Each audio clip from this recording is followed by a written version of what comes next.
Hallo ihr Lieben, schön, dass ihr bei meiner Food Lounge wieder mit dabei seid.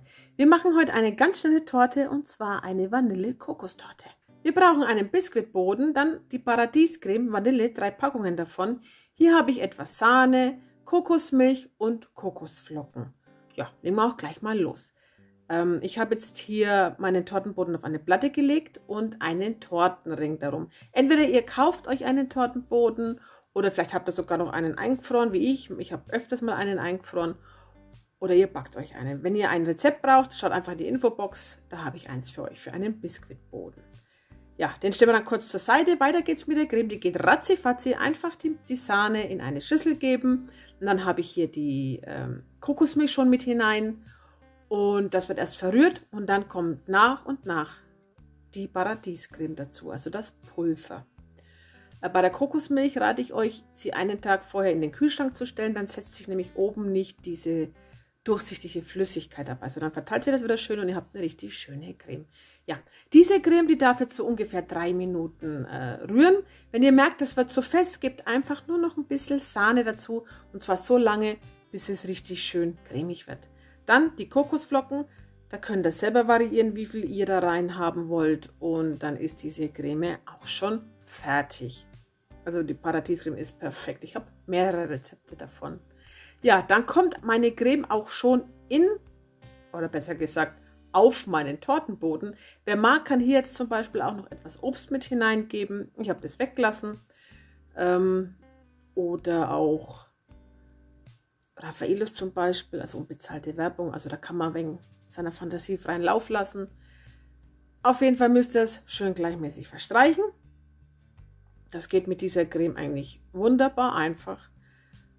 Und sie muss jetzt gar nicht mehr großartig kühlen. Also ich hatte es ja noch 30 Minuten im Kühlschrank, muss aber fast gar nicht. Aber bei der Hitze würde ich raten, dass er das vielleicht macht.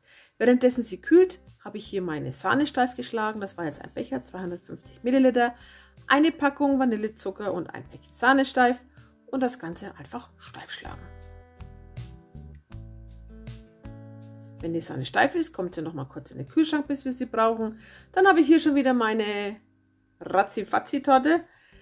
Die muss ich natürlich vom Tortenring lösen und zwar vorsichtig mit einem Messer. Und hier sieht man, das geht wunderbar. Also da bleibt nicht großartig was kleben. Da braucht man auch nicht unbedingt eine Tortenfolie. Also es hat echt wunderbar geklappt. Also ich bin echt, dieses Rezept war so eine spontane Idee. Aber dazu dann später noch mehr. Ja, dann für die Verzierung habe ich die Sahne in einen Spritzbeutel gegeben mit einer Lochtülle. Die Größe könnt ihr selber entscheiden, wie ihr sie haben wollt. Und dann werden Tuffs oben drauf gespritzt. Und ihr habt gesehen, ich habe meine Torte schon eingeteilt in 14 Stücke. Und das Tolle ist, dieser Farbkontrast zwischen dem Gelben und dem Weißen. Ich finde es so cool. Also es schaut richtig gut aus.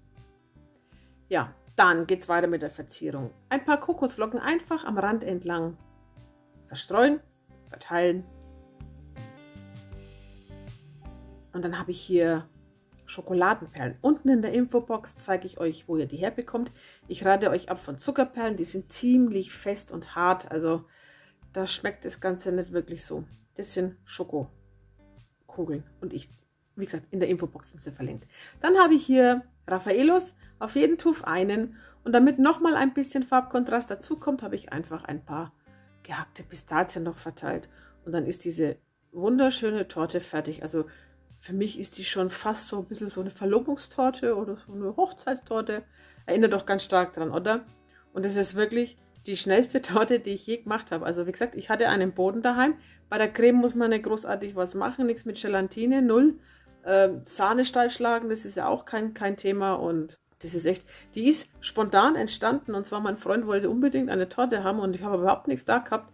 Also ich habe keinen Bock gehabt, mir irgendwelche Cremes jetzt zuzubereiten. Und dann habe ich nachgeschaut und habe gesehen, oh, ich habe noch Paradiescreme. Unten im Keller ist noch, also im Gefrierfach ist noch ein Boden. Da mache ich jetzt einfach was. Und Raffaellos habe ich fast immer daheim. Ja, und so entstand sie. Ganz einfach. Ja, das war's dann auch von mir. Ich hoffe, das Video hat euch gefallen. Wenn ja, lasst mir einen Daumen nach oben da. Abonniert meinen Kanal und wir sehen uns ganz bald wieder. Dann wünsche ich euch noch einen tollen Tag. Bitte bleibt gesund, passt auf euch auf und bis demnächst. Tschüss.